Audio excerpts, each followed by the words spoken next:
total flux to the sphere will be obtained by adding up the flux through all the different area elements. This is the first utility of Gauss law. This is how we also know that the flux associated with this area element ds by definition. This is again by the second important condition is that the value of the electric field must be the constant over the surface. It should not vary from point to point. Now the third one is that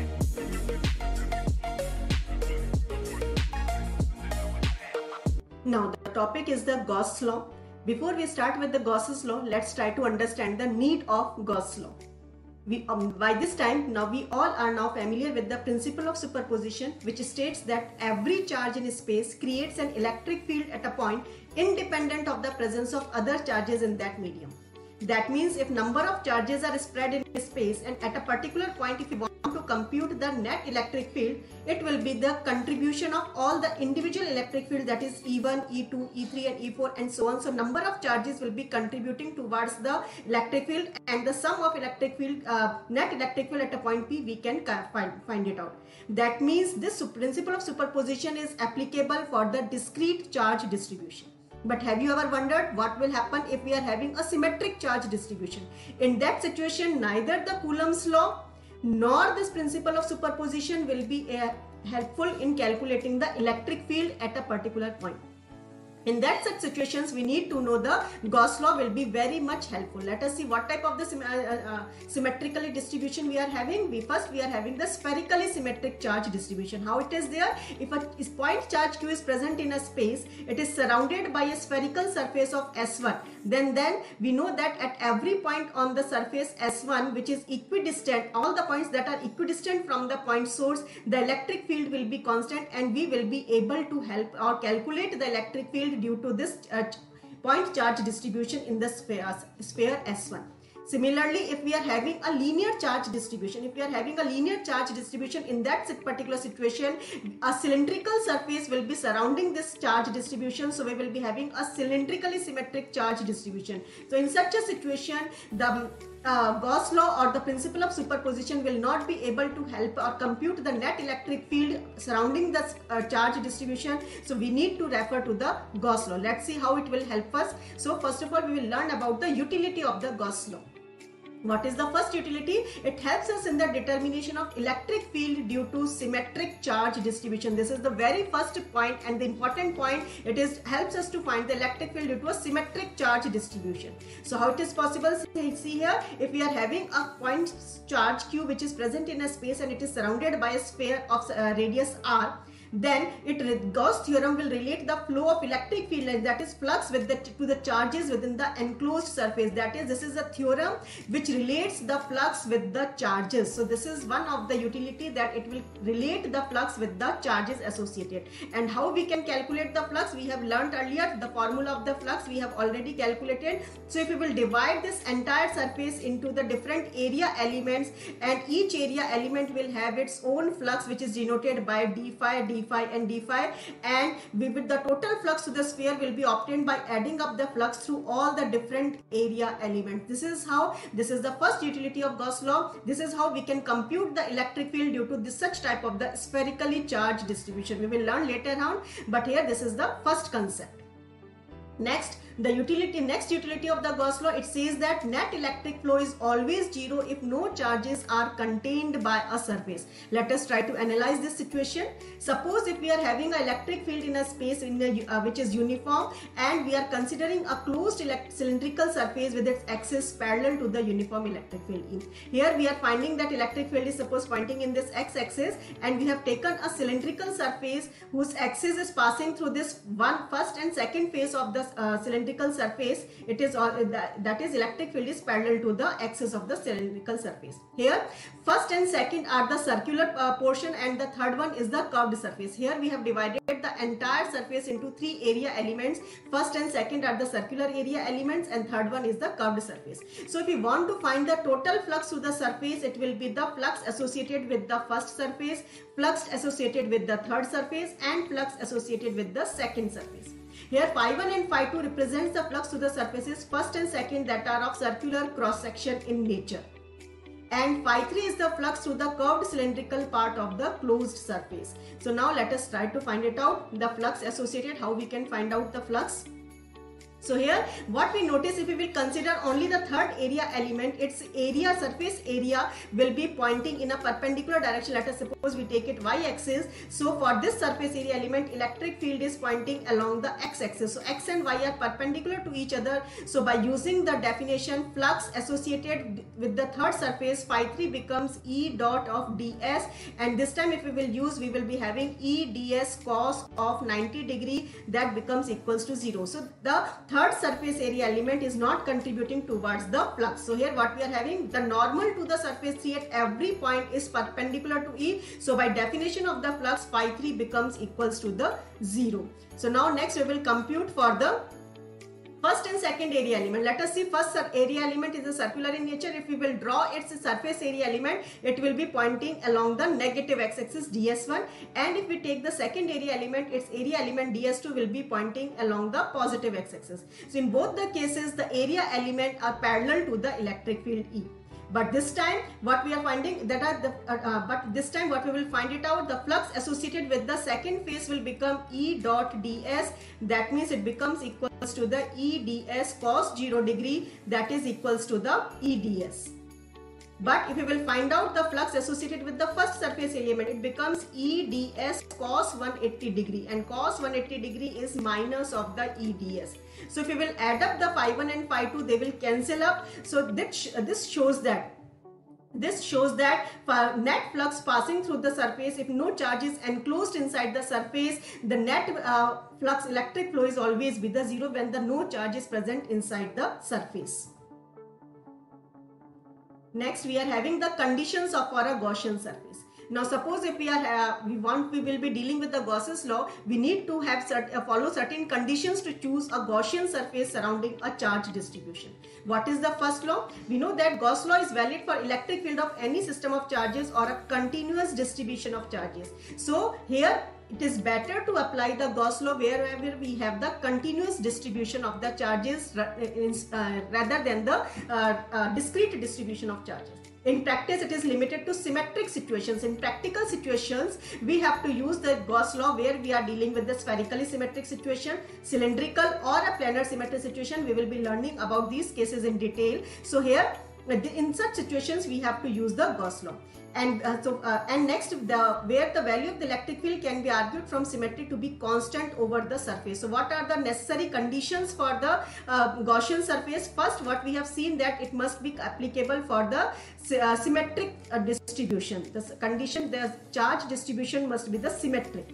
The second important condition is that the value of the electric field must be the constant over the surface. It should not vary from point to point. Now the third one is that the electric field must be either parallel to the area element, or the electric field must be either perpendicular to the area element. So whenever you find such type of the situations, then the Gauss law will be valid and it will give you the fruitful result. That is, it will going to give the we will be able to calculate the electric field with easy calculation. So these are the three necessary conditions to choose a Gaussian surface.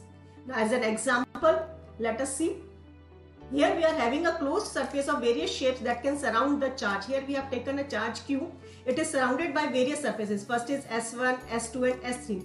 Out of these three surfaces, we are finding S1 is spherically symmetric, so naturally we have to choose the S1 surface in spite of the S2 or S3 surfaces. That may lead to the easy calculation. Similarly, if we are having a linear charge distribution, so in that situation, linear charge distribution, we have to choose the cylindrical symmetric Gaussian surface. Why? Because we will find that E is constant in magnitude and it is perpendicular to the surface at every point on the curved surface. Here on the curved surface, at every point which is equidistant from the charge distribution, the magnitude of electric field will always be the constant and it will be pointing in a perpendicular outward direction. So that will lead to the easy calculation for the electric field calculation. Now, imagine a sphere that is not uniformly charged. Here, this is the situation where we cannot use the Gauss law. That is, if the sphere is not uniformly charged, suppose there is more charge on one side of the sphere rather than on the other side, then this is the situation where Gauss law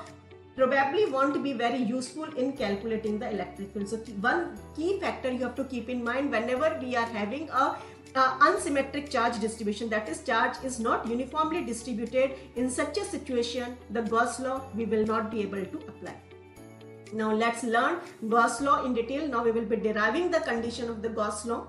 For that we have to assume a sphere or S of radius r enclosing a certain charge q, positive charge q is present on the inside the surface, and now we have to choose an area element ds whose area vector is pointing in a perpendicular direction, pointing in an outward direction, and the electric field E due to this point charge is also pointing radially outward. So what we find here, that electric field is parallel to the area element, that is ds. Both are having the zero angle between them. Now we will be learning about the Gauss theorem, which states that total flux passing through any closed surface is 1 upon epsilon naught times the net charge enclosed by the closed surface. Here Gauss theorem relates the flux with the charge enclosed. So this is the Gauss theorem. We will be proving this Gauss theorem. So here what we are having, the flux associated is Q by epsilon naught times the total charge enclosed inside the Gaussian surface. So let us try to prove this situation. So we know that electric field at any point on the spherical surface S at a distance of r, the value of the electric field will be 1 upon 4 pi epsilon naught q by r square. This is the by definition. This is what we are having, the electric field by definition.